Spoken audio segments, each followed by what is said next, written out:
My name is Amanda, and my life was supposed to feel like a fresh start. After years of working tirelessly to build a comfortable life with my husband Ethan, we had just welcomed our first child, a baby boy named Noah. We were finally settling into what I thought would be the happiest chapter of our lives. But as it turns out, a newborn isn't the only thing that keeps you up at night. Sometimes it's the constant meddling of a mother-in-law who believes she's entitled to a starring role in your life. Ethan and I met in college, where his quiet charm stood out to me immediately. He was the kind of guy who would hold the door open for strangers or spend an hour fixing his friend's computer without expecting anything in return. Over time, I realized that his easygoing nature also had its challenges, namely, when it came to standing up to his mother, Judith. Judith had always been a larger-than-life presence. She was the kind of woman who could make an entrance into any room and somehow shift the focus to herself, whether it was appropriate or not.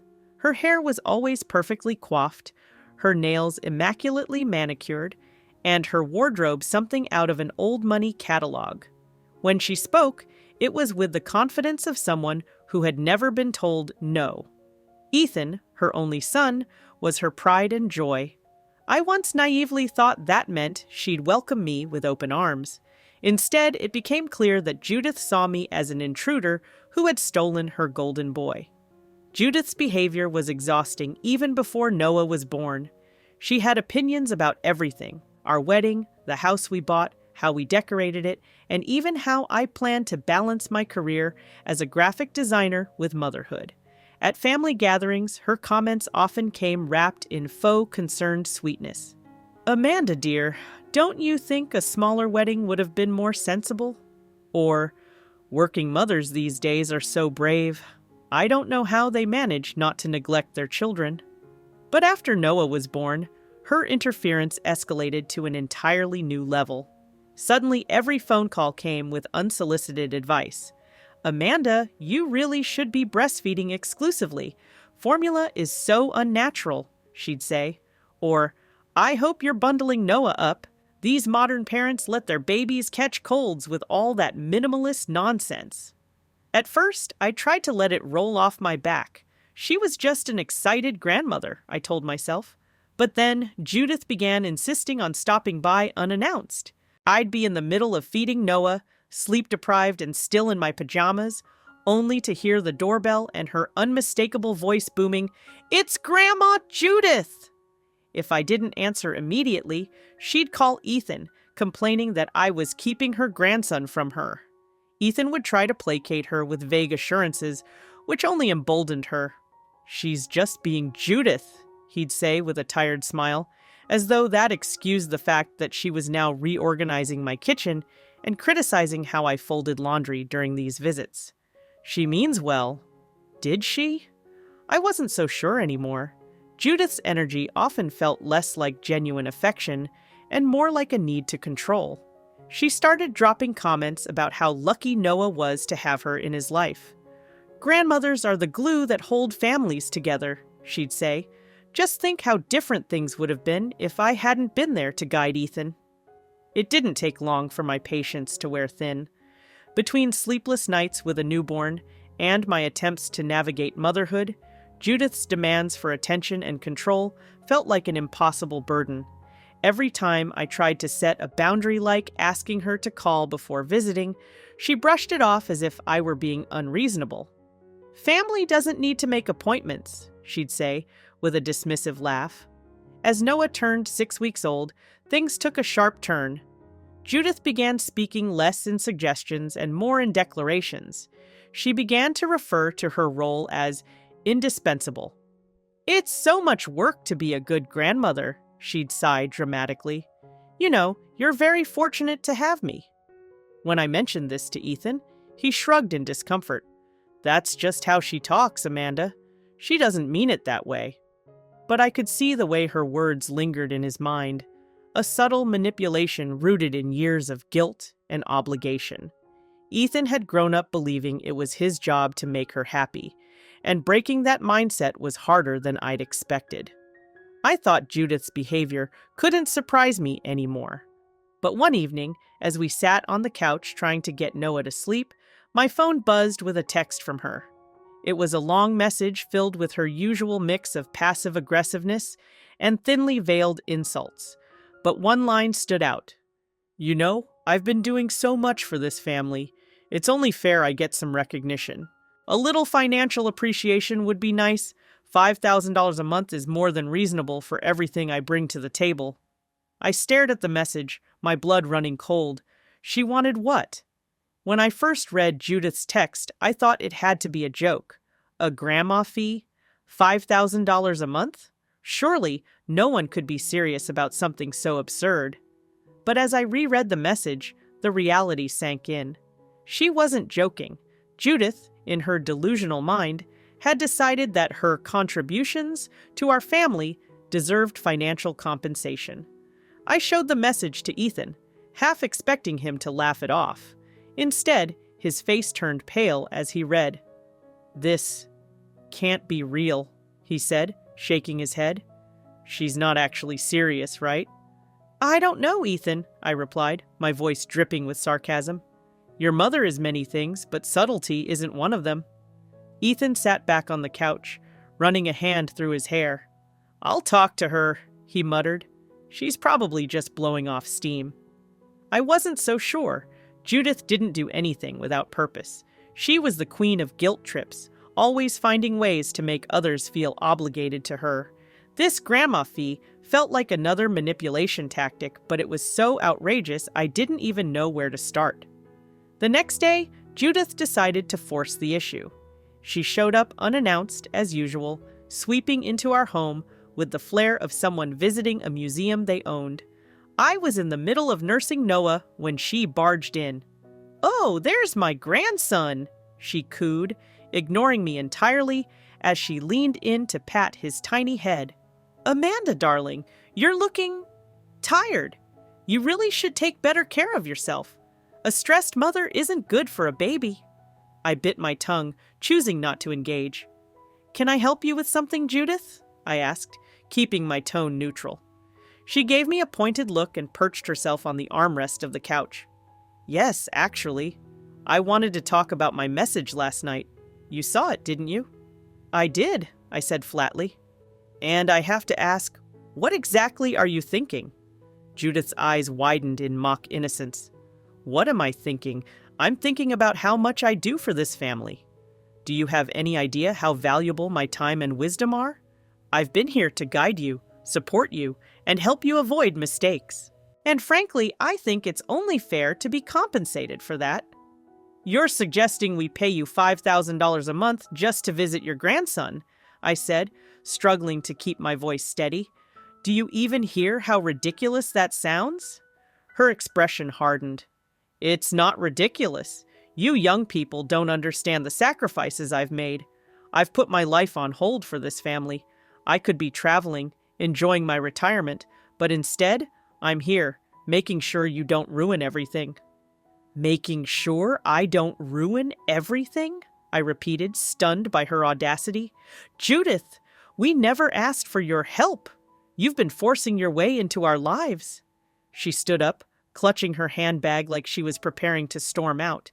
But instead of leaving, she turned to Ethan, who had just walked into the room. "Ethan," she said dramatically, "tell your wife to stop being so disrespectful. This isn't just about me. It's about what's best for Noah. A child needs his grandmother." Ethan froze, caught between us. "Mom, I think you're overreacting," he said cautiously. "Amanda and I appreciate everything you've done, but asking for money?"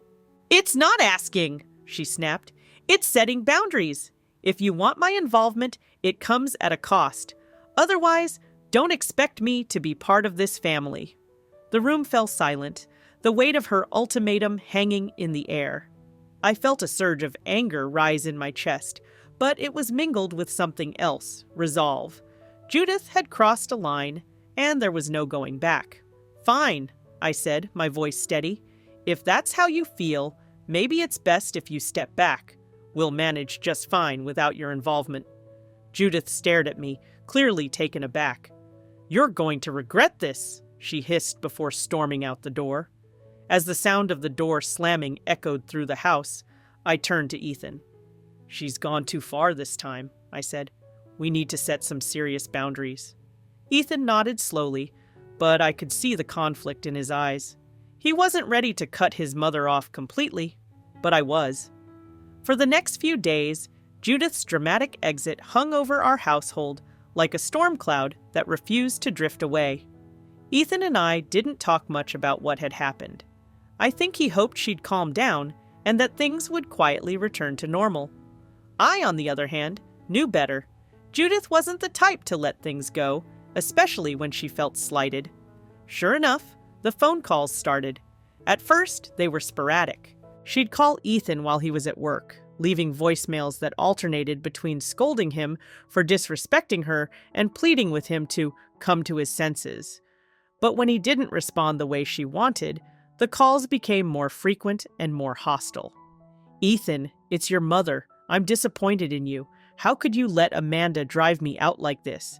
After everything I've done for you, this is the thanks I get? Call me back immediately, or don't bother calling me at all." When Ethan finally called her back, their conversation quickly escalated into an argument. I sat nearby, pretending to focus on feeding Noah, but it was impossible not to hear. "Mom, you can't keep doing this," Ethan said, his voice strained. "You're putting me in an impossible position." "Impossible position?" Judith barked. "Ethan, I gave you everything. I raised you, supported you, and this is how you repay me? By letting that girl push me out of my grandson's life?" "She's not pushing you out. You're the one making these ridiculous demands," Ethan replied, his tone firm but weary. "Ridiculous?" Judith's voice rose to a near shout. "You're married to someone who doesn't respect family, Ethan. She's selfish and controlling. If you don't stand up to her now, she'll ruin your life, and Noah's too." I clenched my jaw, trying to stay calm, but her words felt like daggers. I wanted to grab the phone and tell her exactly what I thought, but I knew that would only make things worse. Ethan ended the call shortly after, his shoulders slumping as he put his phone down. "She's never going to let this go," he muttered. "No, she's not," I agreed. "And we need to decide how we're going to handle it, because this can't continue." The tension between us simmered as days turned into weeks. Judith's behavior only escalated. She began posting cryptic messages on social media, clearly aimed at me, though she never mentioned my name. "Some people think they can cut family out of their lives, but karma always has the last laugh," one post read. Another said, "A real mother knows her worth and doesn't let anyone disrespect her. Some women should take notes."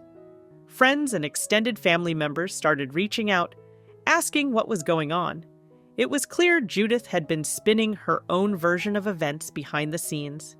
"Amanda, I saw Judith's posts," one of Ethan's cousins texted me. "Is everything okay? She's saying some pretty harsh things about you." I didn't respond. What could I say? That my mother-in-law was attempting to charge me a grandma fee to see her grandson? It sounded absurd because it was absurd, but Judith had a way of twisting the truth to make herself look like the victim. Things came to a head one evening when Judith showed up at our house unannounced again.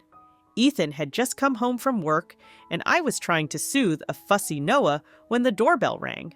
My heart sank as I saw her silhouette through the frosted glass. "Amanda, open the door!" she called out, her voice sharp and commanding. I hesitated for a moment before reluctantly unlocking it. "Judith, this isn't a good time," I said, trying to keep my tone civil. "It's never a good time, is it?" she snapped, pushing past me into the house. She turned to Ethan, who looked just as surprised as I was. "We need to talk, now." Ethan exchanged a wary glance with me before nodding. "Okay, Mom. What's this about?" Judith wasted no time getting to the point. "I've had enough of this nonsense. Either you two start respecting me and acknowledging the value I bring to this family, or I'm going to make your lives very difficult. You don't want me as an enemy, Ethan." Ethan's jaw tightened. "Mom, this isn't about respect. This is about boundaries. You've crossed the line." "Boundaries?" Judith scoffed. "Boundaries are just an excuse to push people away. I'm your mother. I have a right to be in your life and in Noah's life. You don't have a right to make demands like this, I interjected, unable to stay silent any longer. We've tried to involve you, but you've made it impossible with your behavior. Judith turned to me, her eyes blazing. Don't you dare lecture me, Amanda. You've been poisoning Ethan against me since the day you married him. You think you're so clever, don't you? But I see right through you. I felt a surge of anger rise in my chest, but I forced myself to stay calm. This isn't about me, Judith. It's about what's best for our family. And right now, what's best is for you to leave. Judith's face turned red, her mouth opening and closing as if she couldn't believe what she'd just heard. You're going to regret this, she said, her voice low and threatening. Maybe, I said, meeting her gaze, but that's a risk I'm willing to take. She stormed out, slamming the door behind her. As the sound echoed through the house, Ethan and I stood in silence, both of us grappling with the weight of what had just happened. We need to cut her off, Ethan, I said finally. For Noah's sake, if nothing else. He hesitated, the conflict evident in his eyes. I need some time to think, he said softly. Time, I thought bitterly. That's something Judith would make sure we didn't have much of. It all came to a boiling point one chilly Saturday afternoon. Judith had escalated her antics to the point where she was no longer content with backhanded social media posts and voicemails dripping with manipulation. Instead, she began calling mutual acquaintances, claiming I was alienating Ethan from his family and that I was using Noah as leverage. I discovered this after receiving a text from one of Ethan's aunts, who was horrified by the lies Judith was spreading. Amanda, I just heard what Judith's been saying, the message read. She's telling everyone that you've banned her from seeing Noah and that Ethan is too scared to stand up to you. Is everything okay over there? My stomach dropped. This wasn't just about Judith anymore. She was now attempting to drag my character through the mud in front of Ethan's entire extended family. Enough was enough. When Ethan came home that evening, I handed him my phone and let him read the messages. He sat at the kitchen table, his face pale as he scrolled through the aunt's texts and the screenshots of Judith's social media tirades that I'd been collecting for weeks. She's out of control, Ethan, I said, my voice trembling with frustration. This isn't just about us anymore. She's trying to turn your entire family against me, and I'm not going to stand by and let her do it. Ethan exhaled deeply, setting the phone down on the table. I know, Amanda, he said softly. I've been trying to handle this, but I didn't think she'd go this far. She's gone too far, Ethan, I snapped, unable to keep the anger out of my voice. This is no longer about her feelings or her ridiculous demands. This is about protecting our family. She's toxic, and if you can't stand up to her, I will. Ethan looked at me, guilt and determination warring on his face. You're right, he said finally. I'll talk to her. I'll make it clear that this stops now. I shook my head. Talking isn't going to work. She twists everything you say into an attack. We need to do more than talk, Ethan. We need to show her we're serious. That's when the idea hit me. Over the past few weeks, I'd been saving every message, every voicemail, every incriminating social media post. I wanted to make sure we had a record of Judith's behavior in case we ever needed it. Now it seemed that time had come. The next morning, Ethan and I sat down together and drafted a formal email to Judith, outlining our concerns and the boundaries we expected her to respect moving forward. We attached a PDF containing screenshots of her posts and messages, as well as a log of her unannounced visits and phone calls. In the email, we stated in no uncertain terms that her behavior was unacceptable and that if it continued, we would have no choice but to pursue a restraining order. We also made it clear that she would not be allowed to see Noah unless she apologized and demonstrated a sincere willingness to respect our family's boundaries. Ethan hesitated before hitting send. Do you think this is too harsh? He asked. No, I said firmly. It's exactly what needs to happen. She's been walking all over us for too long, Ethan. It's time we stand our ground. He nodded, his jaw tightening as he clicked the send button. The fallout was immediate. Within an hour, Judith had called Ethan's phone 3 times, leaving increasingly frantic voicemails. The first was defensive, claiming she had only been trying to help. The second was angry, accusing us of betraying family. By the third voicemail, her tone had shifted to tears, pleading with Ethan to come to his senses and not let me ruin everything. Ethan listened to the voicemails in silence before deleting them. "She's not going to stop," he said grimly. "She will," I said, "because if she doesn't, we'll follow through with the restraining order." The final blow came a few days later when Ethan and I blocked Judith on all social media platforms and set up a system to screen her calls.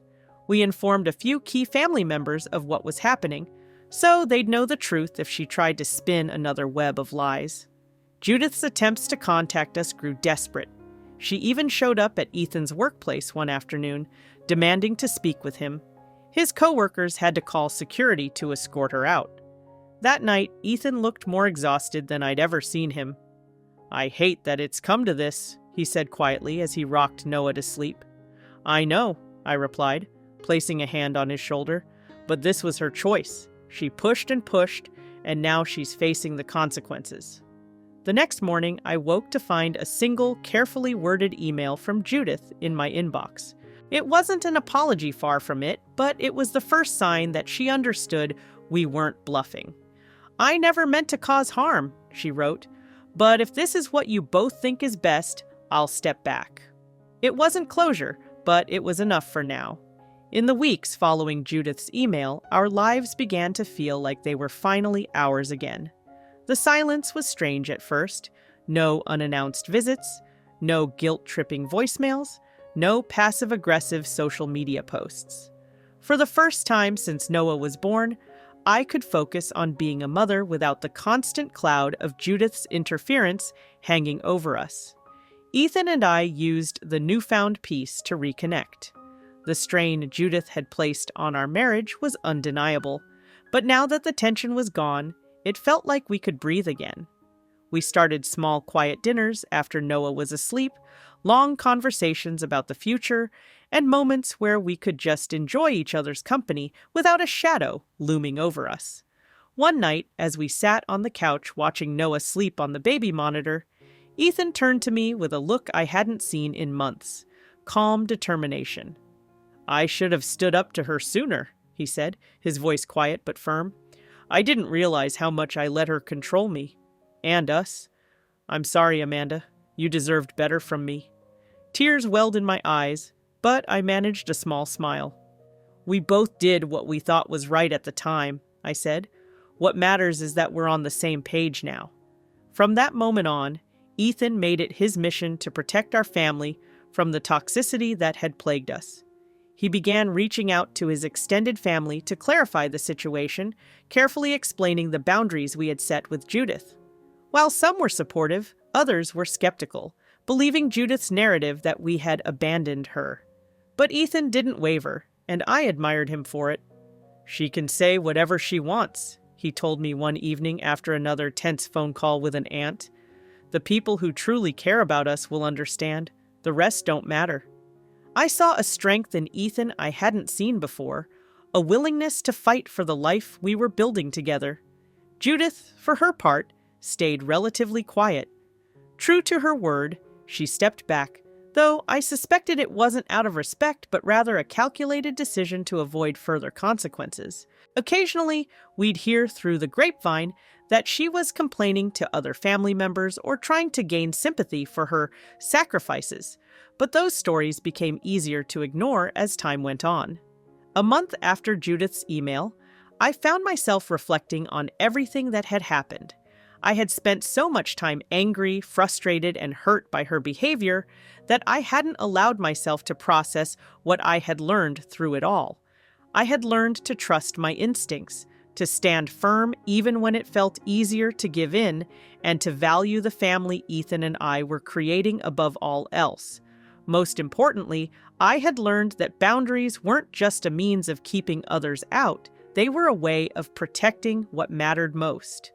One afternoon, while Ethan was at work and Noah was napping, I sat down and wrote Judith a letter. It wasn't an olive branch, but it wasn't filled with anger either. It was simply a statement of where things stood and where they would remain.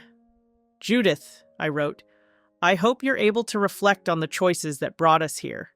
As parents, Ethan and I have to do what's best for Noah. And that includes protecting him from negativity and manipulation. If you ever decide you can respect our boundaries and prioritize Noah's well-being above your pride, we'll be open to a conversation. Until then, please understand that this distance is necessary." I didn't send the letter. It wasn't for her. It was for me. By the time Ethan came home that evening, I felt lighter than I had in months. "What's got you smiling?" he asked, leaning down to kiss me on the forehead. "Nothing," I said, wrapping my arms around him. "Everything." As we sat together, watching Noah play with his favorite stuffed animal, I realized we had finally taken back control of our lives. Judith would always be a part of Ethan's past, but she no longer held power over our future. And for the first time since Noah's birth, I felt truly at peace. 6 months after Judith's dramatic exit from our lives, I stood in the kitchen, watching Noah take his first wobbly steps toward Ethan, who was grinning like a kid himself. Laughter filled the house, a sound that had become the backdrop of our days. Life wasn't perfect, but it was peaceful, and that was more than enough. Judith's absence was a lingering shadow, occasionally brought up by well-meaning relatives. But the boundaries we set held firm, and Ethan remained unwavering. The longer we lived without her chaos, the more we realized how much it had drained us. One day, I received a brief, carefully worded letter from Judith. It wasn't the apology I'd hoped for, but a strained acknowledgement of our boundaries. I chose not to respond. I'd spent enough time chasing peace for others. It was time to protect the peace I'd found with my family. As I held Noah that evening, watching the sunset paint the sky, I knew we were finally free to move forward on our terms.